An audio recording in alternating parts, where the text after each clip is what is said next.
I have a question for you. When was the last time a real teammate, not a coach, general manager, or agent, stepped in front of a camera, looked a reporter in the eye, and said, "You're wrong about her"? And I'll explain why in detail. That's what took place. And if you missed it, you missed one of the most significant moments of this WNBA season. Not because it was ostentatious or went viral for the wrong reasons, but rather because it highlighted a profound truth about what is truly going on inside the Indiana Fever locker room. That's Lexi Hull, a professional athlete who endured what every competitor fears, irrelevance, during the first half of this season. Standing on the bench and waiting for minutes that would never come, she trusted a process that she was still unable to fully comprehend. After that, everything was different. That player is the same one. Different confidence, different energy, different everything. Caitlin Clark was the one variable that altered the equation. However, no one is connecting to this. This is the thread that connects everything.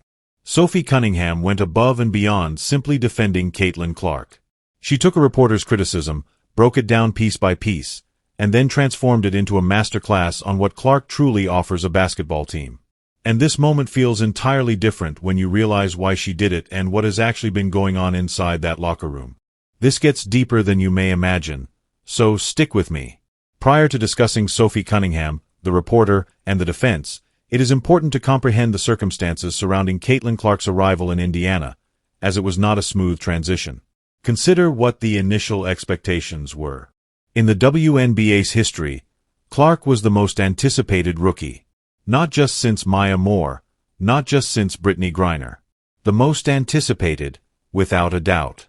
Most athletes would be crushed by this kind of hoopla before they have played a significant minute. A coronation was what the media desired. The supporters desired a rescuer. Even before she played in a regular season game, the naysayers were honing their blades. And after years of struggling, underperforming, and failing to produce a regular winner, the Indiana Fever gave her the reins and said, "Fix this." That's quite a bit. For any player, that is a huge amount of weight to bear. The issue with high expectations is as follows. The person carrying them is not the only one under pressure. They put pressure on everyone in their vicinity. The entire locker room is under scrutiny when your superstar is. Every poor game is magnified. Every pass that is missed is examined. Every defeat turns into a test of whether the excitement was genuine. Veterans like Lexi Hull, who had established roles, developed their games within a particular framework, and had routines and comfort zones, had to abruptly adjust everything. As the offense was no longer passing through the same reads. The same components were no longer the foundation of the team. Caitlin Clark was at the center of the reconstruction. It's uncomfortable. That is truly awkward from a professional standpoint. Change at that level is always disruptive before it becomes revolutionary, not because anyone was mistaken or Clark wasn't worth it, because it was challenging. This is where the narrative becomes intriguing, though. This is where Indiana's inner journey sets it apart from all other superstars that join a faltering team. Team's story that we have already witnessed. The players didn't break. They didn't complain to reporters behind closed doors. They prevented the kind of silent dysfunction that wrecks locker rooms from the inside out by preventing resentment from growing. Together, they worked things out. And a big part of the reason they figured it out is because of what Caitlin Clark actually accomplishes on a basketball court. Until Sophie Cunningham made sure they did, the reporters, critics, and commentators with their heated takes never completely grasped this. It is important to discuss the story that was being promoted. It is really important. A portion of the media spent a lot of effort trying to portray Caitlin Clark's game as problematic, something that needed to be qualified, something that came with an asterisk. Exactly the kind of segment we've seen before with every generational talent who doesn't fit the mold. Too this, too that, too self-centered, too reliant on the three-pointer, too shoot first. According to these perspectives, the step-back pull-ups were questioned, the volume three-point shooting was condemned, and the court vision was somehow insufficient to overcome the other issues. Look, criticism is a necessary part of the work. When you're in the spotlight, you get criticism. No one is immune from analysis. No one is immune from examination. That's reasonable. When you sign up for the largest stage, that's the bargain. Fair critique, however, differs from a narrative that disregards the data. A predetermined conclusion searching for evidence is not the same as an honest study. Additionally, the actual evidence presented in court, as well as the evidence presented in real time, presented a completely different picture. Listen to that once again. Passes. Didn't believe were feasible. It's not a statistic. That figure isn't a box score. Caitlin Clark is doing things that she has literally never seen before, according to a professional basketball player who has been playing at a high level for years and who has previously played with brilliant teammates. The passes. Let's discuss the passes, as this is where the critics repeatedly admitted that they were either not paying attention or were not comprehending what they were seeing. The death of Clark is more than just true. Not only is it timely. If you've experienced it as a colleague, it's visionary in a way that nearly defies words.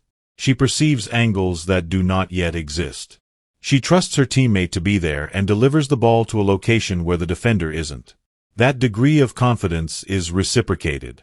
She has faith in her teammates to make the correct decision. Over time, her teammates also come to believe that if they make the correct move, the ball will be there. It boosts the offensive as a whole by generating a feedback loop of confidence. It is not accidental that Lexi Hull is succeeding, receiving open shots, growing in confidence as an offensive player, and seeing her role develop. Playing with a passer who makes every cut worthwhile directly leads to STEM being D. She also says it's enjoyable. She says it's simple. She makes my job easy, which is one of the best compliments a professional can give another in a field where prospects are limited and careers are brief. Hull is not the only one who experiences it.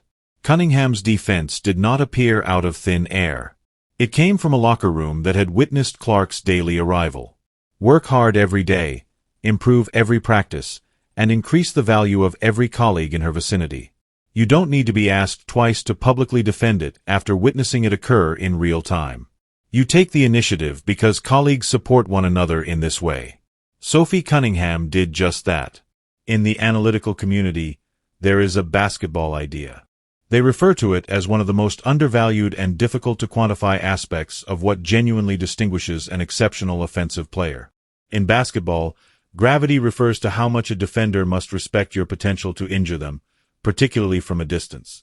Even when you don't have the ball, are motionless in a corner, or are running off a screen with no genuine intention of shooting, the more gravity you possess, the more the defense must account for you.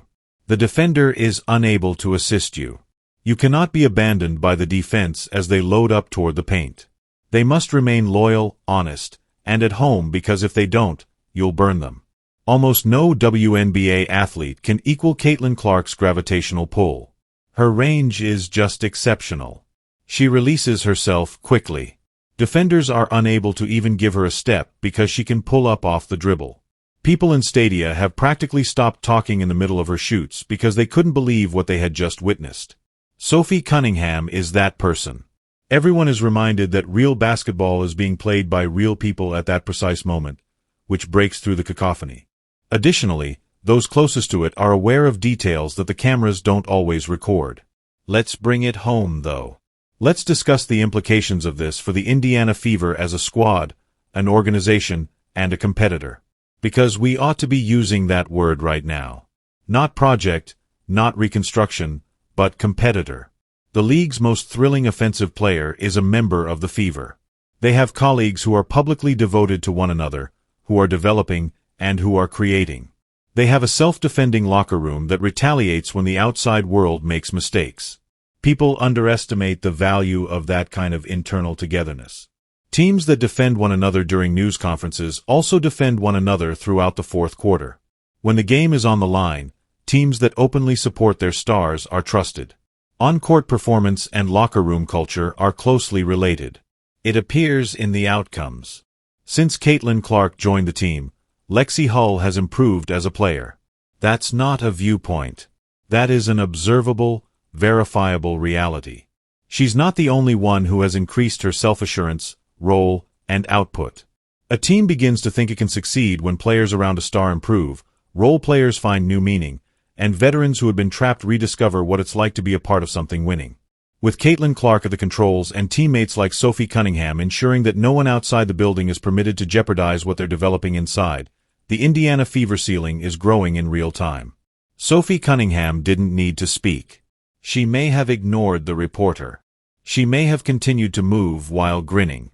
She could have responded with a safe, innocuous non-answer that keeps everyone safe and doesn't alter anything. Rather, she made the decision to stand there and speak the truth as she understood it. The real story of a teammate who changed a locker room. Until you're the one catching the ball in a position you never knew you could be in, you can't truly understand the truth about a player who is passing.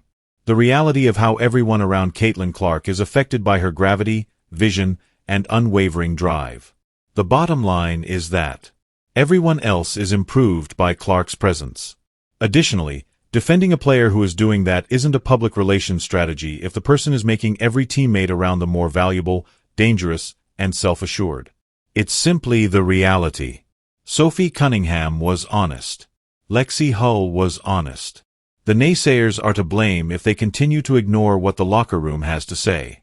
Because the proof is in the box scores, on the court, and in the voices of those who play with Caitlin Clark every single night.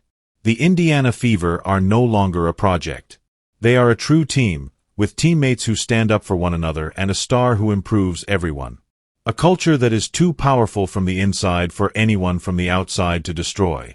The locker room is the gasoline, Clark is the engine, and Sophie Cunningham just warned everyone not to mess with this team. They are certain of what they possess, and they will not allow anyone to take it away from them. Sophie Cunningham is that person. That's the moment that breaks through the cacophony and serves as a reminder to everyone that real basketball is being played by real people, and those closest to it are aware of details that the cameras aren't always able to catch. Come on.